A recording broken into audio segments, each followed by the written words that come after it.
L'occasion de rappeler d'ailleurs qu'à la cour d'assises, il n'y a pas besoin de preuves.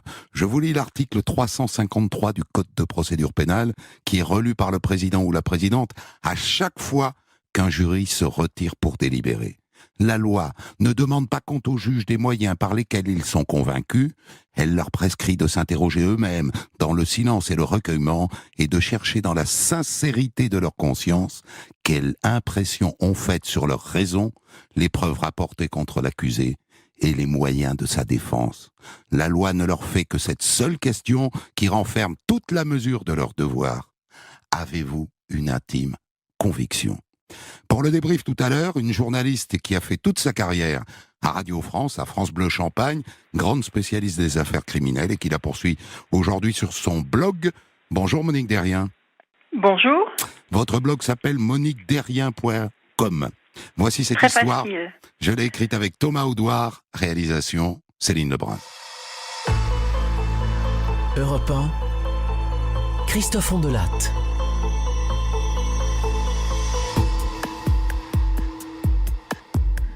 Cette histoire débute en juillet 2010 à Saint-Martin-d'Ablois, dans la Marne. Le 15 juillet à 22h11, les pompiers reçoivent un appel paniqué. Sapeur-pompier, j'écoute. Allô? Je suis Sylvain Dromard, à Saint-Martin-d'Ablois. Venez vite, j'ai trouvé ma femme dans l'entrée chez moi. On lui a fracassé le crâne. Elle respire ? Je sais pas, je crois que oui. Les pompiers arrivent, la scène est terrible. Le mari tient sa femme dans les bras et il y a du sang partout dans la pièce. Un carnage, une grande flaque sur le sol, des éclaboussures sur les murs, sur les meubles, et la tête de Laurence Romard, elle s'appelle Laurence, explosée, fracassée. Les pompiers se lancent alors dans un massage cardiaque et là, miracle, son cœur repart. Ils la stabilisent, ils la mettent dans une ambulance, mais malheureusement, Laurence Romard meurt sur la route de l'hôpital.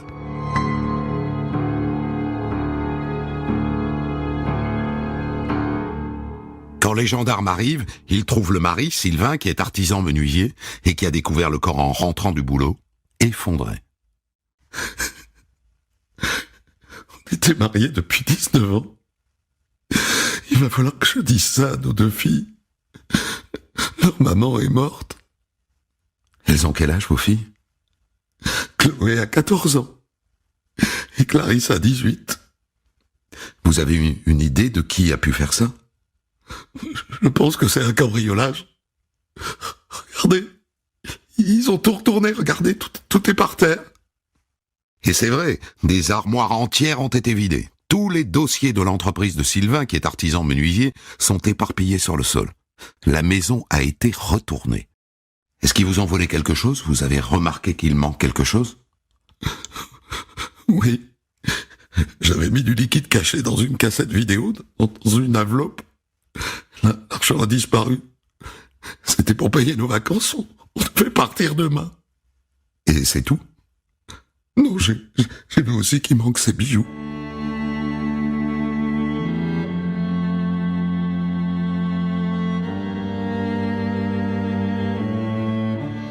Dès le lendemain matin, la terrible nouvelle fait le tour de Saint-Martin-d'Ablois. 1500 habitants, c'est tout petit. Et tout le monde connaissait Laurence, elle a un salon de coiffure, Laurence Coiffure, juste à côté de chez elle.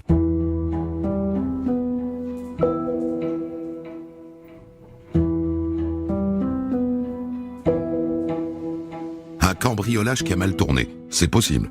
Même s'il n'est pas courant que des cambrioleurs surpris fracassent la tête de celle qui vient de les prendre en flagrant délit. Ou alors elle les connaissait, et elle les aurait dénoncés. Ils n'ont pas eu le choix. À part ça, ces cambrioleurs sont très imprudents, parce que c'est une impasse. La maison des Romards est au fond d'une impasse, une longue impasse, bordée de maisons de chaque côté. Les voisins les ont peut-être vus arriver. Bonjour monsieur.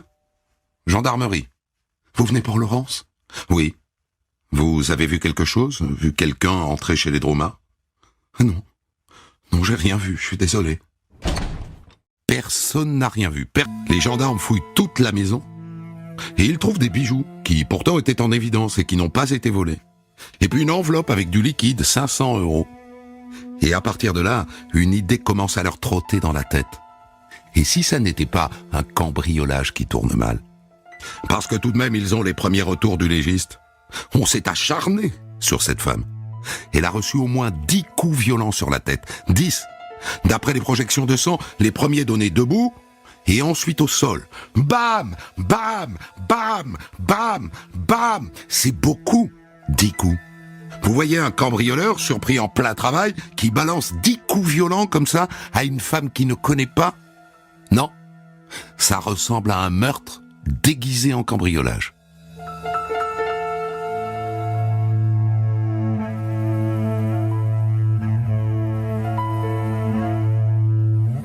Et évidemment, à qui pensent les gendarmes? Vous y pensez aussi, j'en suis sûr. Le mari éploré qui suggère que c'est un cambriolage.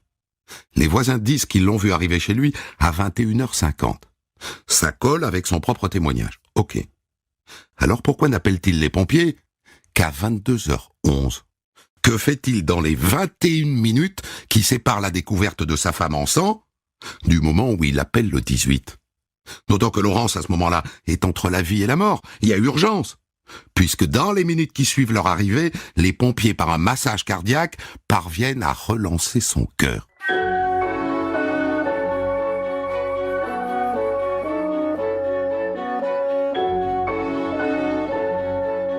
Il n'y a pas que ça qui laisse penser que peut-être Sylvain Dromard n'est pas blanc-blanc dans cette affaire. Le jour des obsèques de sa femme, Laurence. Après, il y a toujours un petit pot. Il y a des brioches, il y a du café, il y a des jus de fruits, ça se fait. Eh bien lui, vous savez ce qu'il a fait? Eh bien il a réclamé du champagne. C'est fou, hein? Du champagne le jour de l'enterrement de sa femme, comme s'il y avait quelque chose à fêter. Oh ben maintenant, le voilà avec sa poule, hein? Eh oui, ça c'est l'autre révélation de ce début d'enquête. Sylvain Dromard a une maîtresse, et d'après ce que disent les gens, la pauvre Laurence avait les cornes depuis le premier jour de son mariage. Sylvain l'a toujours trompée. Oh bah depuis 3 ans. Disons qu'il avait une régulière. Une attitrée, quoi. Muriel, qu'elle s'appelle.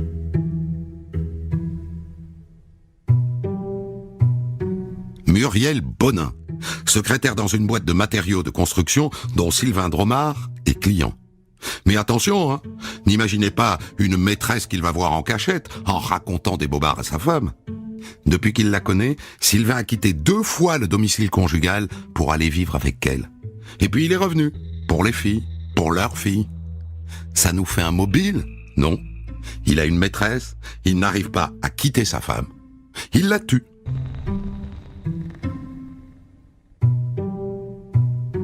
Un mois après la mort de Laurence, Sylvain Dromard est donc convoqué par les gendarmes à la section de recherche de Reims. Et là, il y a 2 techniques. Soit ils lui font croire que c'est un interrogatoire de routine, et il voit venir. Soit ils lui disent d'entrer les choses. On vous soupçonne. Il y a ça et ça dans vos déclarations qui ne collent pas. On ne comprend pas, par exemple, pourquoi vous attendez 20 minutes pour appeler les pompiers. Les gendarmes choisissent cette dernière approche. Ils posent leurs doutes sur la table, d'entrée, en se disant c'est un amateur. Ça va le déstabiliser.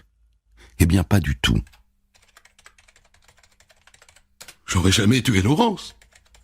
Enfin, c'est la mère de mes filles. Vous vous rendez compte? Ça peut pas être moi. Vous avez une deuxième vie, monsieur Dromard. Avec madame Muriel Bonin. Laurence le savait. Elle acceptait. Je lui ai dit avant même qu'on se marie que j'étais volage. C'était comme ça, elle me pardonnait. Vous nous dites tout allait bien avec ma femme? Oui. On avait plein de projets ensemble. Déjà, on devait partir en vacances, le lendemain de sa mort, en camping-car avec nos filles. Et puis pas plus tard qu'il y a 15 jours, on a acheté des appartements ensemble pour notre retraite. Montant de votre investissement? 450 000 euros. 450 000. Et puis on était sur le point d'acheter une voiture neuve aussi. Et là, les gendarmes lui demandent de s'expliquer sur ce laps de temps de 20 minutes entre son arrivée chez lui et le moment où il appelle les pompiers. Oh ben ça, c'est pas compliqué. J'ai tenté de la sauver, enfin, je lui ai fait un massage cardiaque. Et puis du bouche à bouche. Et puis ensuite, j'ai voulu appeler, le téléphone de la maison était cassé. Il a fallu que j'aille chercher mon portable dans la voiture. Ça m'a fait perdre du temps. Cherchez pas plus loin.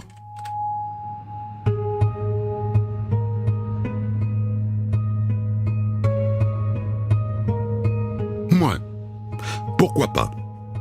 D'autant qu'il y a un élément qui joue en sa faveur. D'après le légiste, l'arme du crime est un objet contondant. Genre matraque, poutrelle, batte de baseball, marteau, un truc qui blesse, qui peut tuer, mais qui ne tranche pas. Un objet contondant, pas tranchant. Or cette arme, les gendarmes ont fouillé toute la maison, ils ne l'ont pas retrouvée. Or si on imagine que dans le fameux laps de temps de 20 minutes, Sylvain tue sa femme, il n'a pas en plus le temps de se débarrasser de l'arme et d'aller la planquer. Bien en plus, puisqu'on ne la retrouve pas. Et d'ailleurs, est-ce qu'on peut vraiment tuer quelqu'un en 20 minutes? Il est 10h moins 10. Sylvain Dromard rentre chez lui. Il est tard, il est fatigué, il a travaillé toute la journée. Il descend de sa voiture. Il pénètre dans la maison, il va vers sa femme, et là, bam, bam, bam, bam, bam, il lui fracasse le crâne 10 fois. Ça ne se fait pas en 20 minutes. Ça paraît dingue. Ou alors ça n'est pas à ce moment-là qu'il la tue. Ou alors, il n'était pas seul. Il avait un complice, ou une complice.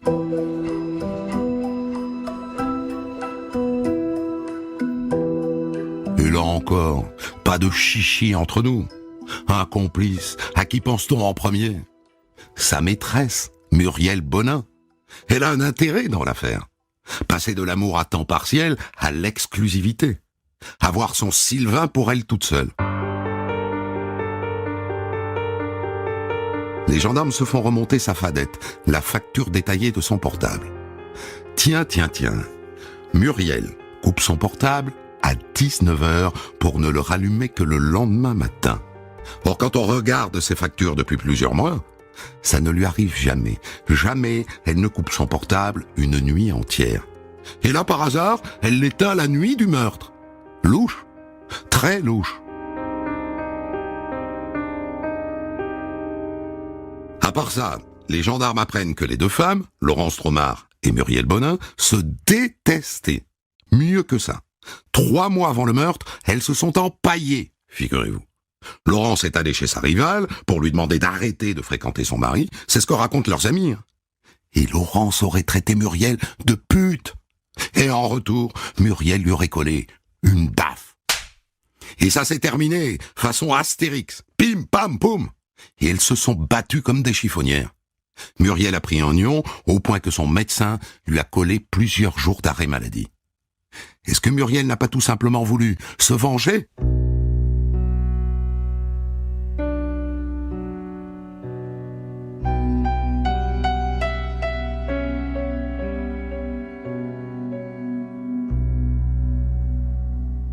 Le mardi 16 novembre 2010, 4 mois presque jour pour jour après le meurtre, Sylvain Dromard et sa maîtresse Muriel Bonin sont placés tous les deux en garde à vue, chacun dans leur coin.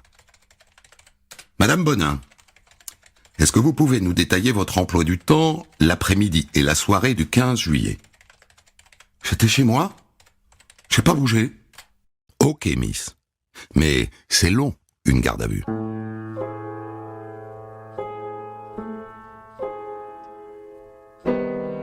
À l'approche de la 48e heure de garde à vue, Muriel Bonin, la maîtresse, craque.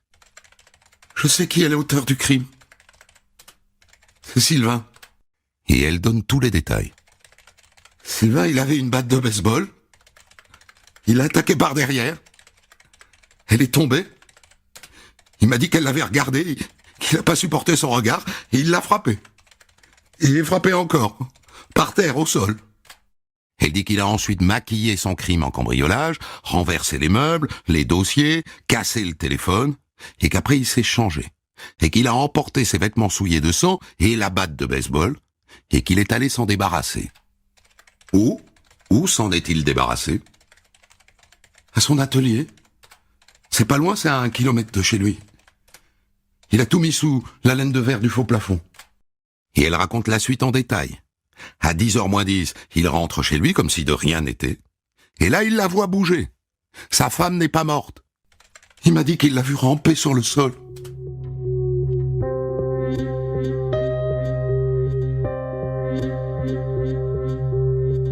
Et on a Enfin maintenant, le récit de ce qui s'est passé pendant les fameuses 20 minutes qui séparent son arrivée chez lui de son appel aux pompiers.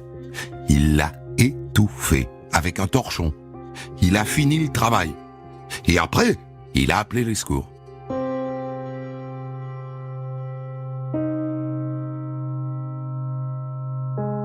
Vous l'avez remarqué, n'est-ce pas? Elle donne beaucoup de détails, la maîtresse, beaucoup. Elle décrit parfaitement la scène. Est-ce que ça veut dire qu'elle était là?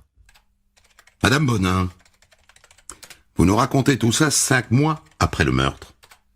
Pourquoi est-ce que vous n'avez pas parlé plus tôt? Pourquoi ce silence, madame? Mais j'ai appris tout ça très récemment. Il m'a raconté tout ça il n'y a pas très longtemps. Et il m'a dit que si je disais quoi que ce soit, il me mouillerait dans l'affaire. Il m'accuserait d'être sa complice. C'est pour ça que j'ai rien dit.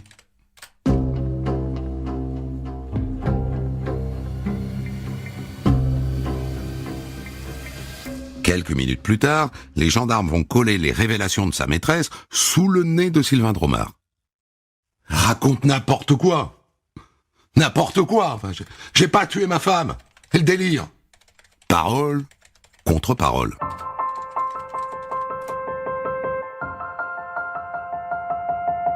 Il y a un moyen de vérifier si Muriel Bonin ment. Il n'y a qu'à aller à l'atelier de menuiserie et sonder le faux plafond. Et si on trouve ses vêtements tachés de sang et la batte de baseball, Sylvain Dromard est cuit.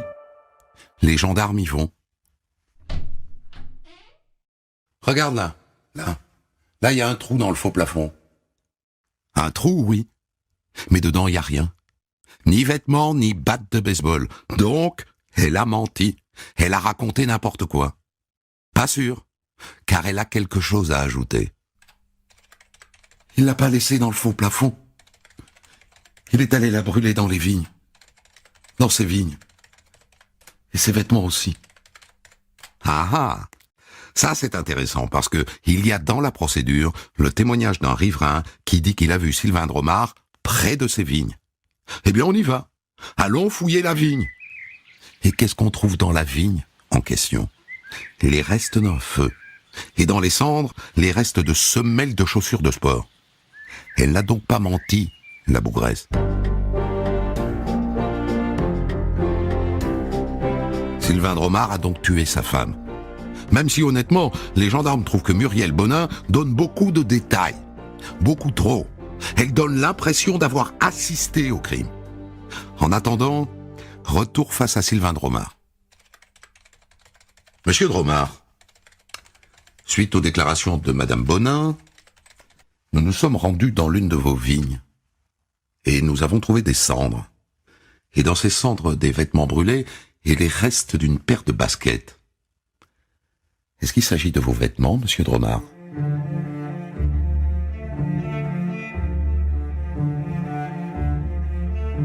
Pas du tout. Il est allé dans ses vignes, oui, mais pour les entretenir. Il dit que 2 pieds de vigne étaient malades, qu'il les a coupés, et qu'il les a mis à brûler dans un feu qui était là, dans un coin, et qui finissait de se consumer. Eh ben oui, enfin. Il est courant de trouver des feux allumés au milieu des vignes. Les gendarmes ne croient pas un mot de son histoire. Et à la fin de sa garde à vue, Sylvain Dromard est déféré devant la juge d'instruction et il est mis en examen pour l'assassinat de son épouse et placé en détention provisoire. Mais ça ne règle pas le cas de la maîtresse, Muriel Bonin. Est-ce qu'elle est impliquée? Est-ce qu'elle est complice? Les gendarmes étudient en détail le relevé de son portable et ils tombent sur un SMS, un drôle de SMS. Tu me diras ce que tu veux faire avec elle. Tu m'as dit avant le 17, on se soutient mutuellement, tu auras besoin de moi et moi de toi.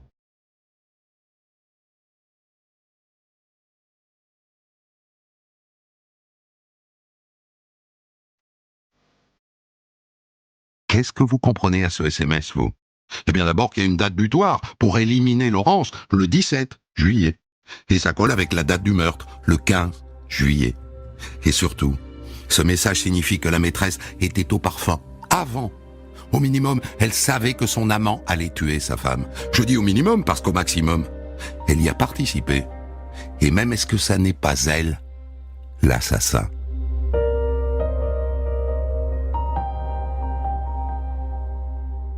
fouillant le sac à main de Muriel Bonin, les gendarmes tombent sur un chéquier. Un chéquier qui a été utilisé chez Decathlon. Le montant du chèque colle avec le prix d'une batte de baseball. Où est-elle, cette batte de baseball, Madame Bonin? Elle est chez moi. Mais vous la trouverez chez moi. Et là, elle marque un point parce que, effectivement, on trouve chez elle une batte de baseball nickel. Pas une tache de sang, rien qui puisse laisser penser que c'est l'arme du crime. Sauf qu'on s'aperçoit que quelques jours après le crime, Muriel Bonin est allée chez sa sœur à Besançon et qu'elle est allée chez Decathlon à Besançon pour acheter en liquide une deuxième batte de baseball, la même que la première. Muriel Bonin est mise en examen pour complicité d'assassinat et elle aussi, elle file derrière les barreaux.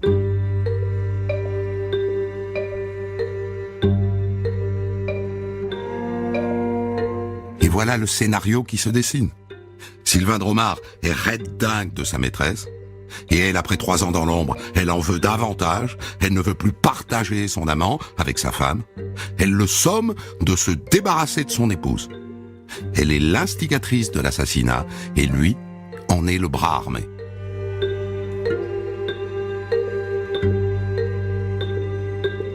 Le temps passe. Après 1 an d'emprisonnement, les 2 mis en examen sont remis en liberté et placés sous contrôle judiciaire. Et c'est donc libre que le 27 juin 2016, 6 ans après l'assassinat de Laurence Dromard, ils comparaissent devant la cour d'assises de Reims. Et donc on ne les met pas dans le box des accusés, mais sur un banc, côte à côte.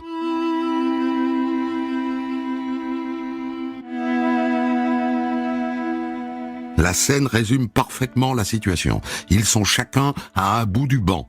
Ils ne se parlent pas. Ils ne se regardent même pas. Et tous les deux sont sur la même ligne. Sylvain Dromard dit « c'est pas moi, c'est elle ». Et Muriel Bonin dit « c'est pas moi, c'est lui ». Aux jurés maintenant de trancher selon leur intime conviction. Et entre autres choses pour trancher, les jurés vont s'appuyer sur l'impression que l'un et l'autre leur font pendant le procès. Sylvain Dromard, on a l'impression que ça ne le concerne pas. Il est là, impassible. Quand le président décide de montrer les photos de la scène de crime, le sang partout sur les murs, sur les meubles, aucune émotion. Pas un battement de cils, rien. C'est sa femme tout de même. C'est le sang de sa femme. Alors que elle, Muriel Bonin, elle, c'est tout l'inverse. Elle répond à toutes les questions. Elle pleurniche quand il faut pleurnicher. Une partition parfaite. Trop peut-être. Et ça finit par se retourner contre elle.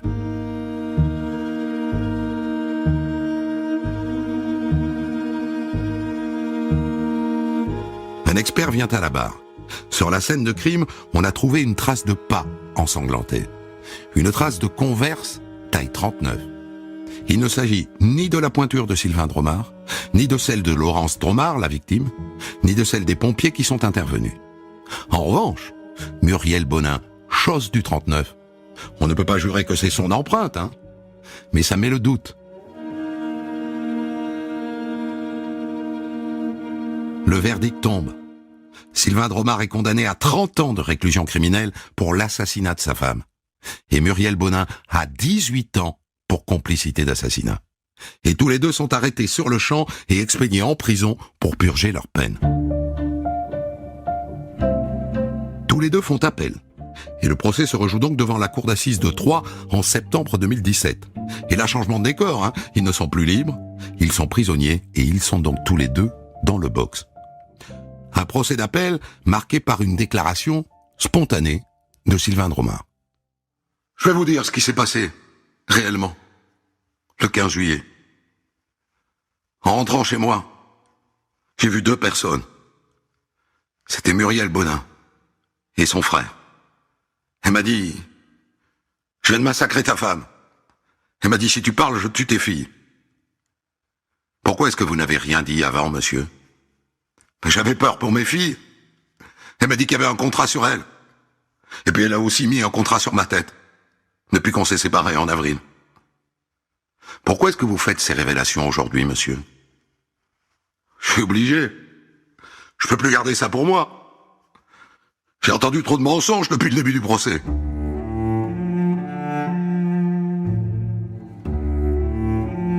On a beaucoup de mal à le croire. Parce que l'instruction a démontré que Sylvain Dromard et Muriel Bonin se sont revus après le crime et qu'ils ont même couché ensemble. Est-ce qu'on couche avec la femme qui vient de tuer son épouse, qui menace ses enfants et qui vous menace vous? Non. Enfin, normalement, non. Par cette ultime version, Sylvain Dromard pensait sans doute se disculper. Eh bien, c'est tout l'inverse. Et ça explique le verdict. Sylvain Dromard est condamné à 30 ans de réclusion criminelle et Muriel Bonin, sa maîtresse, est acquittée.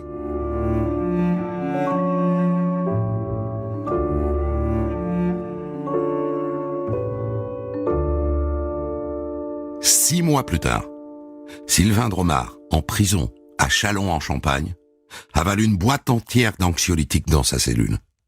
Il est retrouvé mort par les surveillants. Il s'est suicidé.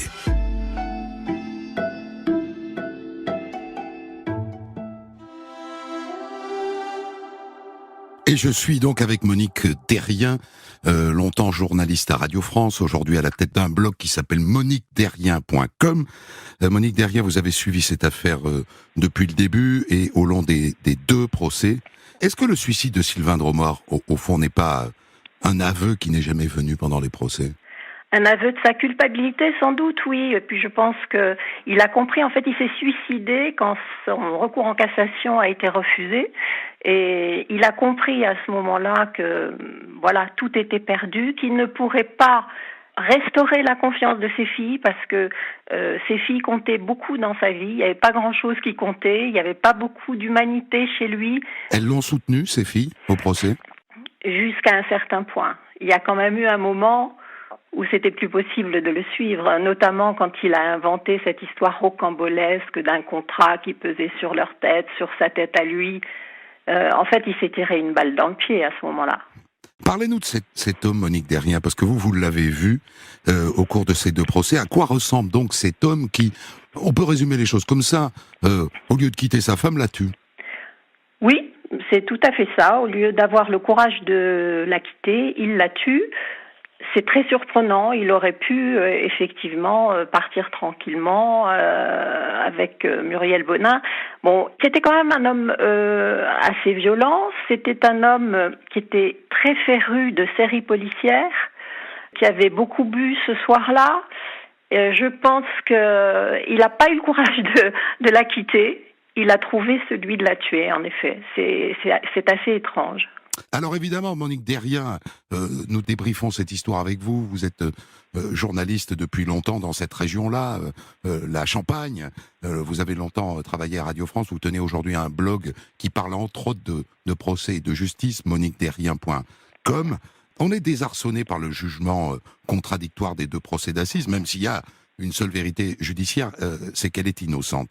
D'abord, à quoi est-ce qu'elle ressemble, Monique Derrien? Est-ce que c'est une vampe? Est-ce qu'elle a une capacité de manipulation? Ou est-ce que c'est une brave fille? Alors, quand on la voit aux assises, c'est une femme intelligente, qui est structurée. C'est une jolie femme au premier procès, oui. Pas au deuxième, parce qu'elle sort de prison. Enfin, elle est détenue à ce moment-là et qu'elle est très marquée par la détention, comme l'était d'ailleurs Sylvain Dromard, qui avait beaucoup perdu de son arrogance au moment du procès en appel. Donc, on n'a pas quand même le sentiment d'avoir une manipulatrice en face de soi. Qu'est-ce qui fait la différence alors au deuxième procès? Ce qui fait la différence au deuxième procès, pour moi, c'est la façon dont elle a été défendue. D'abord, le procès a duré plus longtemps. C'est peut-être aussi l'attention des jurés qui ont compris ce que l'avocat de la défense voulait leur expliquer, c'est-à-dire que Muriel Bonin a été une femme extrêmement amoureuse de Sylvain Dromard et que quand il a fini par tuer sa femme pour la garder elle, parce que les ultimatums qu'elle lui envoyait par téléphone, rien ne prouve que c'était des incitations à tuer. Non, effectivement. C'était peut-être simplement, et sans doute simplement, c'est ce que les jurés ont compris en tout cas, sans doute simplement une incitation À à la choisir. quitter, à quitter sa femme. Parce que le SMS dit, tu me diras ce que tu veux faire avec elle, tu m'as dit avant le 17. Et ça ne veut pas dire, effectivement, tu m'as promis de la tuer avant le 17. Et ça n'est qu'un des SMS, parce qu'il y en a eu des dizaines et des dizaines. Ils étaient en relation permanente. Donc, elle lui a dit que là, cette fois, c'était la date butoir, que si, parce qu'il était question, enfin, le projet de la famille Dromard, c'était de partir en vacances tous les quatre, le couple et les deux filles, dans un camping-car le lendemain du drame. Donc, c'est en tout cas ce que Sylvain Dromard a fait croire à sa femme. Il lui a fait croire ça. Est-ce qu'il avait l'intention vraiment de partir? On peut en douter, parce que par exemple, l'assurance du camping-car, il l'a résiliée la veille. Il savait déjà la veille qu'il ne partirait pas en camping-car. Il est précautionneux, il résilie l'assurance. Et très, très, très organisé.